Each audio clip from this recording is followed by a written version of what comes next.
माँ बस थोड़ा सा पानी पी लो, मैंने चूल्हा जलाया है, अभी थोड़ा गर्म सूप बना देती हूँ, तुम ठीक हो जाओगी ना माँ। स्नेहा बेटी, तूने कुछ खाया?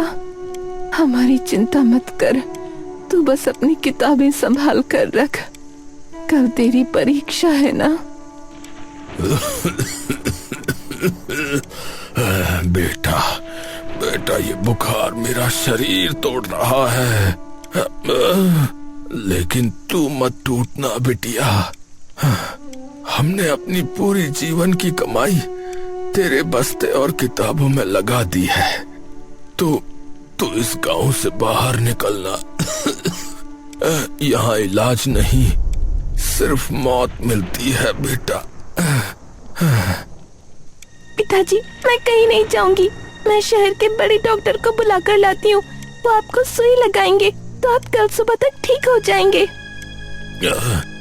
नहीं बेटा, शहर के डॉक्टर हम गरीबों के लिए नहीं होते, और इस गांव का डॉक्टर रमेश, वो बिना पैसों के बात भी नहीं करता। हमारे पास उसे देने के लिए अब कुछ नहीं बचा। तभी अचानक माँ का हाथ स्नेहा के हाथ से छूट जाता है। स्नेहा उन्हें झकझोरती है, लेकिन कोई हलचल नहीं होती। माँ, पिताजी, उठो ना, देखो मैं रोऊंगी नहीं, मैं खूब पढ़ूंगी। कोई है, बचा लो मेरे माँ बाप को, कोई है। झोपड़ी के बाहर सन्नाटा है, सिर्फ बारिश की आवाज आ रही है। स्नेहा अपने माता पिता के ठंडे पड़ते हाथों को पकड़कर वहीं जमीन पर बैठ जाती है। उसकी आंखों के आंसू सूख चुके हैं और उनमें एक नई आग है। आज मेरे पास दवा के लिए पैसे नहीं थे, इसलिए मेरे माँ बाप मुझे छोड़कर चले गए, लेकिन मैं वादा करती हूँ मैं डॉक्टर बनूंगी, एक ऐसी डॉक्टर जिसके दरवाजे से कोई गरीब पैसों की वजह से खाली हाथ नहीं लौटेगा। मैं भगवानपुर को शमशान नहीं बनने दूंगी।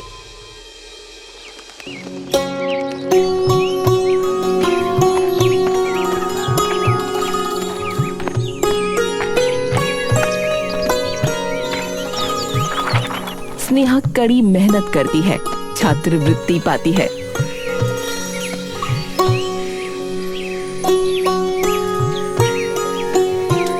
और डॉक्टरी की पढ़ाई के लिए विदेश चली जाती है। विदेश का एक मेडिकल कॉलेज का गार्डन राहुल और स्नेहा बैठे हैं। स्नेहा, तुम हमेशा इतनी गंभीर क्यों रहती हो? अपनी पढ़ाई के अलावा तुम कुछ सोचती नहीं? राहुल, मेरी खामोशी के पीछे एक बहुत बड़ी कहानी है। मेरे माता पिता ने मुझे यहाँ तक पहुँचाने के लिए अपनी जान दे दी। क्या मतलब? क्या हुआ था उन्हें? वो दोनों मामूली बुखार और इलाज की कमी से मर गए। हमारे गांव में कोई डॉक्टर नहीं था जो गरीबों का दर्द समझे। तभी मैंने तय किया था कि मैं डॉक्टर बनकर वापस अपने गांव जाऊंगी। स्नेहा, तुम्हारा दिल बहुत नेक है। मुझे तुमसे और तुम्हारे इन विचारों से प्रेम हो गया है। मैं हमेशा तुम्हारा साथ दूंगा। राहुल, क्या तुम मेरा साथ दोगे? मैं वहां जाकर मुफ्त या बहुत कम पैसों में इलाज करना चाहती हूँ। बिल्कुल स्नेहा, मैं एक मनोचिकित्सक हूँ और तुम एक फिजिशियन। हम मिलकर लोगों का दुख दूर करेंगे। भगवानपुर नाम के गांव में डॉक्टर रमेश रहा करता था। लोगों के इलाज के नाम पर पैसा कमाना ही उसका उद्देश्य था। सुनो, ये दवाई तुम सामने वाले दवाई की दुकान से खरीद लो भानु, तुम्हारा बुखार ठीक हो जाएगा। ठीक है? अब आपकी फीस कितनी हुई डॉक्टर साहब? बस 500 रुपए। क्या 500 रुपए? इतना पैसा हम गरीबों से क्यों ले रहे हैं डॉक्टर साहब? अरे तुम्हें ये 500 रुपए महंगे लग रहे हैं भानु? हैं? 200 रुपए का किराया लगाकर शहर जाओगे और वहां से 1000 रुपए की फीस और हजारों रुपए की दवाइयां खरीद कर वापस आओगे ना, तो कैसा लगेगा सोचो। अगर तुम्हें यही पसंद है तो अगली बार से मैं तुम्हारा इलाज ही नहीं करूंगा। अरे अरे, आप नाराज मत होइए डॉक्टर साहब। ये लीजिए आपकी 500 रुपए की फीस। हाँ ठीक है, दवाई तुम सामने वाली दवाई की दुकान से ही खरीदना। मेरी लिखी सारी दवाइयां तुम्हें सिर्फ वहीं पर मिलेंगी। ठीक है। ठीक है डॉक्टर साहब। डॉक्टर रमेश के क्लिनिक के आगे बाबूलाल की दवाई की दुकान थी। क्या मैं अंदर आ सकता हूँ डॉक्टर साहब? आओ आओ बाबूलाल, तुम्हारा ही इंतजार कर रहा था। बताओ कैसा चल रहा है तुम्हारा दवाइयों का धंधा? आपकी मेहरबानी है डॉक्टर साहब, आपकी दया दृष्टि से इस हफ्ते 3 गुना ज्यादा फायदा हुआ है दवाइयों से। ये लीजिए आपका इस हफ्ते का कमीशन। बहुत बढ़िया। दरअसल बाबूलाल, ये गांव वाले काफी भोले और मासूम हैं। इन्हें मैं बुखार न होने पर भी गंभीर बीमारी बताकर बेवकूफ बना देता हूँ और तुम्हारी महंगी दवाइयां खरीदने के लिए तुम्हारे पास भेज देता हूँ अरे आप तो कमाल के हैं ही डॉक्टर साहब। पर एक बात मुझे समझ में नहीं आती, वो कंजूस गांव वाले राशन के 1 किलो सामान पर भी मोल भाव करते, लेकिन ना आपसे फीस के लिए मोल भाव करते और ना ही मेरी दवाइयों के लिए। आखिर माजरा क्या है? अरे दरअसल इसके पीछे सबसे बड़ा कारण इन गांव वालों के बीमार होकर काम न कर पाने का डर है बाबूलाल। डर? कैसा डर डॉक्टर साहब? अरे वो गांव वाले रोज मजदूरी करके कमाते हैं और अपने परिवार के लिए पाई पाई इकट्ठा करते हैं। अगर वो एक दिन भी बीमार हो गए तो उस दिन मजदूरी नहीं कर पाएंगे, इसीलिए वो डॉक्टर के सामने हमेशा लिहाज से पैसे दे देते हैं जितना मांगो उतना दे देते हैं हम तो बस उनके इसी डर का फायदा उठाते हैं समझ गया डॉक्टर साहब कि डॉक्टर की डिग्री लेने में खूब सारी पढ़ाई तो लगती है, पर आपके जैसा सातिर दिमाग भी मिलता है अच्छा मैं चलता हूँ डॉक्टर साहब, ठीक है, नमस्ते। इस बाबूलाल को क्या मालूम कि मेरी ये डॉक्टर की डिग्री असली नहीं है मैंने तो ये डिग्री पैसे देके बनवाई है डॉक्टर रमेश गांव वालों की मासूमियत का फायदा उठाकर उनसे इलाज के नाम पर खूब सारे पैसे ऐंठ रहा था। तभी गांव में डॉक्टर स्नेहा का आना हुआ।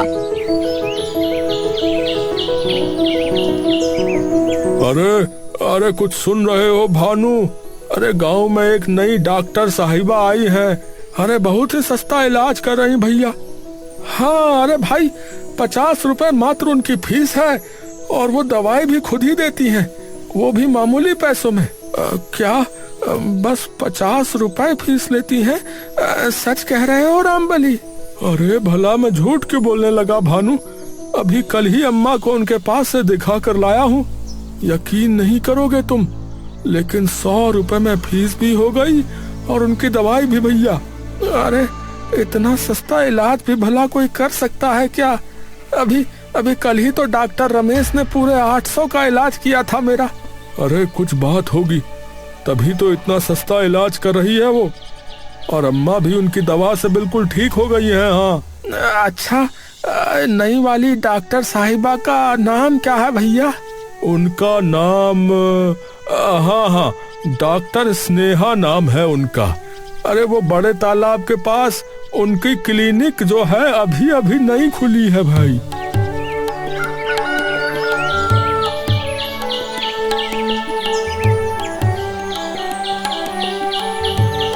कम पैसों में इलाज करने और दवाइयाँ देने की वजह से डॉक्टर स्नेहा के पास पूरे गांव के लोग जाने लगे। उसके क्लिनिक के बाहर लंबी कतार लगने लगी। ये लो बबलू, ये दवाई रोज रात को खाने के बाद खानी है और दूसरी सुबह खाली पेट खानी है। अरे आप तो भगवान है डॉक्टर साहिबा, मुझे तो विश्वास ही नहीं हो रहा है कि इतने कम पैसों में मैं अपना इलाज करवा पा रहा हूँ। मेरे लिए पैसे मायने नहीं रखते बबलू, पैसे तो शहर में बहुत कमा सकती थी। मुझे 3 बड़े अस्पतालों ने मोटी तनख्वाह पर अपने यहाँ काम करने के लिए बुलाया था। फिर आप गई क्यों नहीं वहाँ डॉक्टर साहिबा?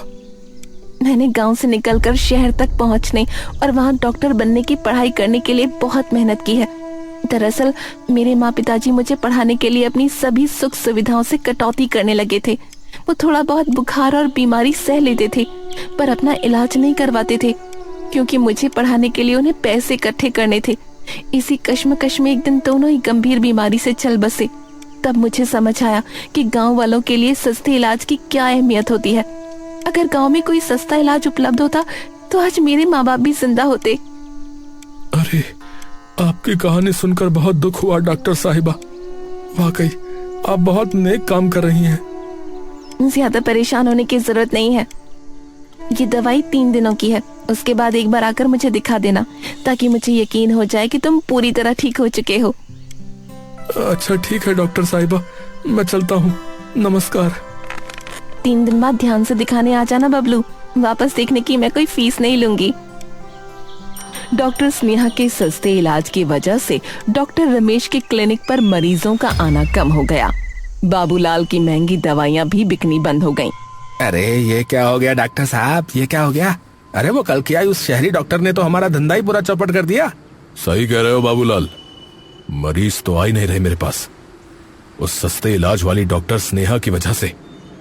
इस शहरी डॉक्टर का हमें कुछ ना कुछ तो करना ही होगा, वरना हमारा बना बनाया पूरा खेल ही बिगड़ जाएगा।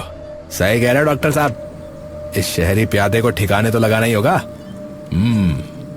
अच्छा सुनो, जैसा जैसा मैं तुम्हें बताऊंगा वैसा वैसा ही करना, ठीक है? पर क्या हमारा ये प्लान कामयाब होगा डॉक्टर साहब? बिल्कुल कामयाब होगा, बस तुम देखते जाओ। रमेश ने डॉक्टर स्नेहा को बदनाम करने की चाल चली। अब वो अपने यहाँ आने वाले मरीजों से डॉक्टर स्नेहा की बुराई करने लगा।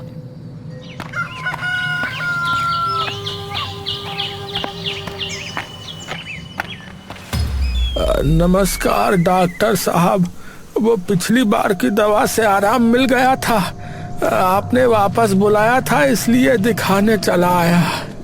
आओ बैठो भानु, कैसे हो अब ये बताओ? अभी तो पूरी तरह से ठीक हो चुका हूँ डॉक्टर साहब, उम्मीद है अब आपके पास दोबारा आने की जरूरत नहीं पड़ेगी। अरे बाबा बहुत बढ़िया, लेकिन तुम्हें सावधान रहना होगा भानु। गांव में डॉक्टर के भेष में एक बहरूपिया आई है जो लोगों को सस्ते इलाज के नाम पर नशे की दवाई बांट रही है। तुम उस चंगुल में मत फंस जाना कभी। क्या वो बहरूपिया है? पर मेरे दोस्त ने तो कहा था कि वो बहुत अच्छा इलाज करती है, साथ ही खुद ही सस्ती दवाइयाँ भी देती है। हाँ और नहीं तो क्या, तभी तो मामूली फीस लेकर तुम बेचारे गांव वालों को फंसा लिया उसने। सोच के देखो, मैं तुम लोगों को दवाई दुकान से खरीदने के लिए कहता हूँ, पर वो दवाई खुद क्यों देती है भाई? क्यों देती है डॉक्टर साहब? अरे क्योंकि वो दवाई के नाम पर नशे की गोलियां खिलाती है मरीजों को, जिससे उस नशे की उन मरीजों को लत लग जाए और वो बार बार उस बहरूपिये के पास जाएं।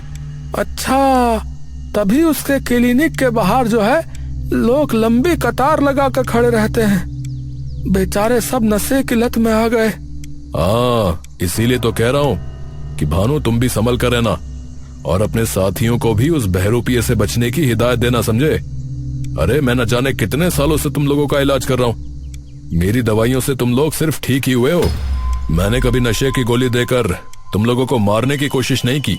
अरे अच्छा हुआ डॉक्टर साहब आपने मुझे बचा लिया। मैं अभी जाकर सबको रोकूंगा उसके पास जाने से। भानु के निकलते ही डॉक्टर रमेश के क्लिनिक पर बाबूलाल फिर आता है।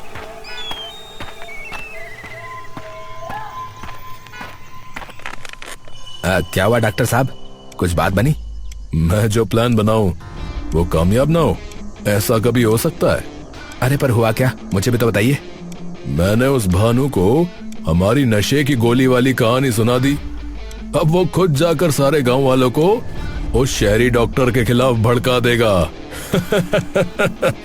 मैंने चिंगारी बिल्कुल सही जगह सुलगाई है बाबूलाल। अरे आप तो कमाल है डॉक्टर साहब, पर आपको कैसे पता चला कि ये तरकीब काम कर जाएगी? नहीं मतलब ऐसे ही पूछ रहा हूँ। अरे पूरे 10 सालों से इन गांव वालों को बेवकूफ बनाकर उनको इलाज के नाम पर लूट रहा हूँ भाई, उनकी रग रग से वाकिफ हूँ मैं। पर वो भानु कैसे माना वैसे? अरे भानु ही नहीं बल्कि पूरे गांव के लोग हमारी नशे की गोली वाली कहानी पे विश्वास कर लेंगे, देखना तुम। क्योंकि ये सबके सब जो हैं ये बिल्कुल अनपढ़ हैं, दिमाग से एकदम पैदल।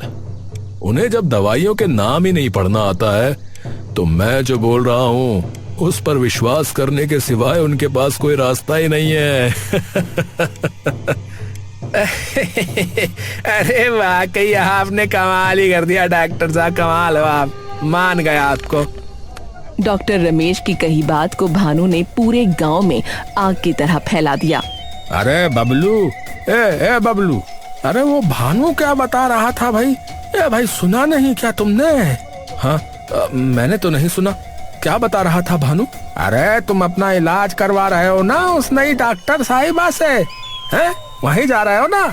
अरे इसलिए तुमसे पूछ लिया भैया, पर तुमको तो कुछ खबर ही नहीं पहुंची लग रहा है। अरे बताओगे रामबली, क्या हुआ है? क्यों बातों को गोल मोल घुमा रहे हो? अरे असल में वो भानु बता रहा था कि वो क्या नाम है, हाँ, डॉक्टर स्नेहा। अरे एक नंबर की चालबाज औरत है वो। हाँ, अरे मरीज बढ़ाने के लिए जो है नशीली दवाइयों की लत लगवा रही है गांव वालों को, बता रहा था भैया। अरे हाँ, सब लोग भैया ऐसे ही बोल रहे। अरे डॉक्टर स्नेहा, अरे नहीं, ऐसा नहीं हो सकता। अरे डॉक्टर साहिबा तो बहुत सीधी इंसान है। अरे भैया, सीधा बनने से ही तो लोग आसानी से भरोसा कर लेते हैं और नशे वाली गोली खा लेते हैं, समझे? यही तो है बात, यही है स्कीम। अरे भैया, हमारा यकीन ना हो तो खुद उसके क्लिनिक के बाहर खड़ी लंबी कतार देख लो, हाँ, फिर समझ में आ जाएगा। अरे बता रहा हूँ भैया, उन सब मरीजों को लत लग चुकी है सस्ती मिल रही नशीली दवाइयों की भैया। है? अच्छा हुआ बता दिया भैया रामबली, मैं अभी उस डॉक्टर स्नेहा की दी हुई दवाइयां फेंक देता हूँ भाई।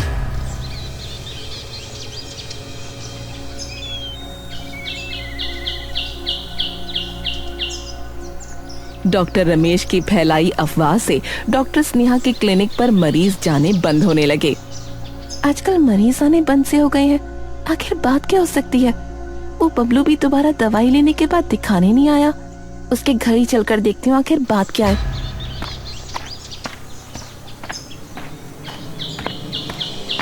डॉक्टर स्नेहा अपने सभी मरीजों के घर जाकर पता लगाने लगी कि अचानक उनके ना आने की आखिर क्या वजह थी। नमस्ते डॉक्टर साहिबा, आप अचानक घर पर कैसे? क्या बात है बबलू, तुम दोबारा दिखाने क्यों नहीं आए? मैंने कहा था ना कि उसकी फीस नहीं लगेगी। बाकी मरीज भी क्लिनिक में आना बंद कर दिए हैं अचानक से। आखिर चल क्या रहे सब? दरअसल डॉक्टर साहिबा, आपके बारे में पूरे गांव में एक बात फैली हुई है। कैसी बात बबलू?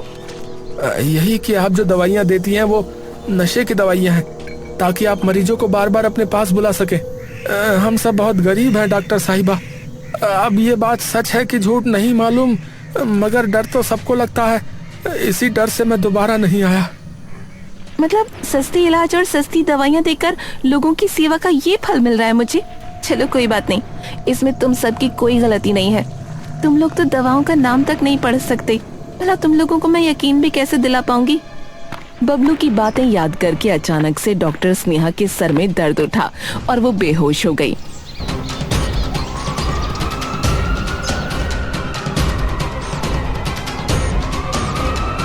जब वो होश में आई तो वो शहर के बड़े अस्पताल में भर्ती थी। मैं यहाँ शहर कैसे पहुँची? मुझे क्या हुआ था? राहुल, तुम यहाँ क्या कर रहे हो? विदेश से कब वापस आए? भगवान का बहुत बहुत धन्यवाद कि तुम्हें होश आ गया मेरी दोस्त। अगर मैं तुम्हें सरप्राइज देने के लिए अचानक उस दिन तुम्हारे क्लिनिक उस भगवानपुर गांव में नहीं गया होता तो मुझे पता ही नहीं चलता कि तुम किस संकट से गुजर रही हो। पता नहीं यार, अचानक से सर दर्द उठा और मैं बेहोश हो गई।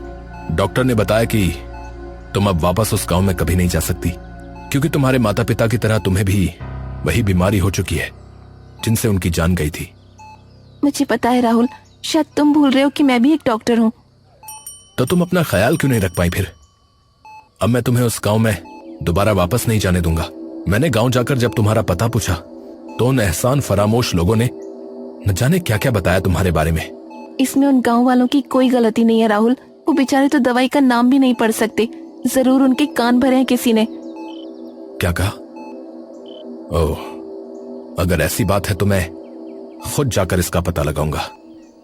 तब तक तुम यहाँ पर आराम करो, तुम्हें मेरी दोस्ती की कसम है। मेरे मना करने पर भी कौन सा तुम मान जाओगे? जाओ, अपना ध्यान रखना। राहुल एक मनोचिकित्सक था। स्नेहा और राहुल ने एक साथ डॉक्टर की डिग्री हासिल की थी। राहुल भगवानपुर पहुंचता है। नमस्ते, बताओ कैसे आना हुआ यहाँ? डॉक्टर साहब, यहाँ पर पहले डॉक्टर स्नेहा बैठती थी ना, वो कहाँ है? हाँ, वो अब नहीं आएंगी यहाँ। उनकी जान खतरे में है। वो एक गंभीर बीमारी से जूझ रही हैं। अरे क्या हुआ है उनको और कैसे हो गया ये? डॉक्टर साहिबा को ऐसा कैसे हुआ? कब? तुम गांव वालों की वजह से वो जिंदगी और मौत की लड़ाई लड़ रही हैं। मैं उनका दोस्त राहुल हूं। हम दोनों ने एक साथ अपनी डॉक्टरी की पढ़ाई पूरी की है। स्नेहा का शुरू से यही सपना था कि मेडिसिन की वो अपनी पढ़ाई पूरी करके गांव वालों का सस्ता इलाज करेंगी। तुम लोगों को महंगी दवाइयां ना खरीदने पड़े, इसलिए मामूली दामों में मिल जाने वाली जेनरिक दवाइयां भी ले रखी थी उन्होंने। वही दवाइयां जो सैकड़ों रुपए में अंग्रेजी कंपनियां बेचती हैं।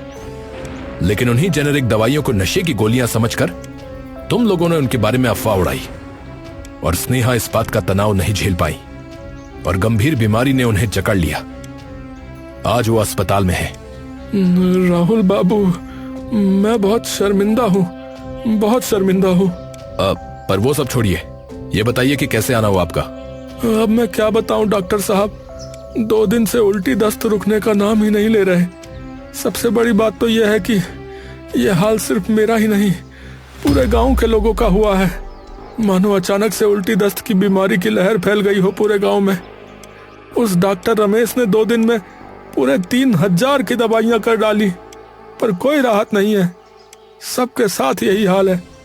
इलाज के नाम पर बस पैसे लिए जा रहे हैं, पर राहत नहीं मिल पा रही है बिल्कुल भी। अरे, ये तो किसी रेयर किस्म के डायरिया के लक्षण हैं और इसका इलाज तो डॉक्टर स्नेहा ही कर पाएंगी।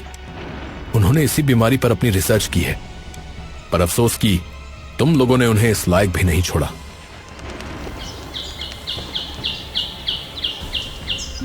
राहुल के फोन की घंटी बजती है। हाँ स्नेहा, कैसी है तबीयत? मैं तो अभी ठीक हूँ। तुम बताओ, तुमने गांव वालों से कोई बुरा बर्ताव तो नहीं किया ना? अरे मैं क्यों गांव वालों से बुरा बर्ताव करूंगा भाई? उन बेचारों का तो खुद ही बुरा हाल है। क्या हुआ? ऐसा क्यों बोल रहे हो? मुझे लगता है कि पूरे गांव में डायरिया फैल गया है। उस दूसरे डॉक्टर की भी दवाइयां कोई काम नहीं कर रही हैं इन गांव वालों पर। मुझे इन गांव वालों का रहन सहन देखकर इसी बात का डर था। आ रही हूँ मैं। पर तुम्हें आराम की जरूरत है। कोई परवाह नहीं, मैं आ रही हूँ। डॉक्टर स्नेहा अपनी जान की परवाह किए बगैर सीधे भगवानपुर वापस आ गई। आते ही उसने देखा डायरिया से पीड़ित गांव वालों का जमावड़ा लग चुका था। अरे आप आ गई। अरे आप हमें क्षमा कर दीजिए डॉक्टर साहिबा, हम सब आपके गुनहगार हैं। हमें बचा लीजिए डॉक्टर साहिबा। माफी मत मांगिए, इसमें आप लोगों का कोई कसूर नहीं है। वैसे भी इन बातों का वक्त नहीं है हमारे पास। इस बीमारी से बचने के लिए आप सभी को सबसे पहले तो अपने रहन सहन में सुधार लाना पड़ेगा। हमारे गांव में फैली गंदगी की सफाई में हाथ बटाना होगा। लेकिन उससे भी पहले आप सभी ये दवाइयाँ खा लीजिए। ये दवाई ही आप सभी को ठीक कर सकती है। लेकिन तब तक ही आप लोग इस डायरिया से बचे रह पाएंगे जब तक आप अपने आसपास सफाई रखेंगे।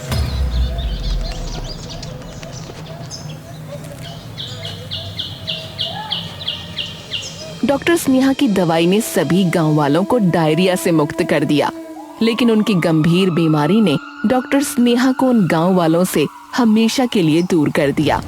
उसका निधन हो गया। हम गांव वालों के प्राणों की रक्षा करने वाली इस देवी का एहसान हम कभी नहीं भूल सकते। इस डॉक्टर रमेश के लालच की वजह से हमारा पूरा गांव गलतफहमी का शिकार हो गया। अगर हमने उस पर भरोसा नहीं किया होता तो शायद डॉक्टर स्नेहा आज जिंदा होती। गांव वालों से शर्म के मारे मुंह छुपाते हुए डॉक्टर रमेश और बाबूलाल गांव छोड़कर भाग गए।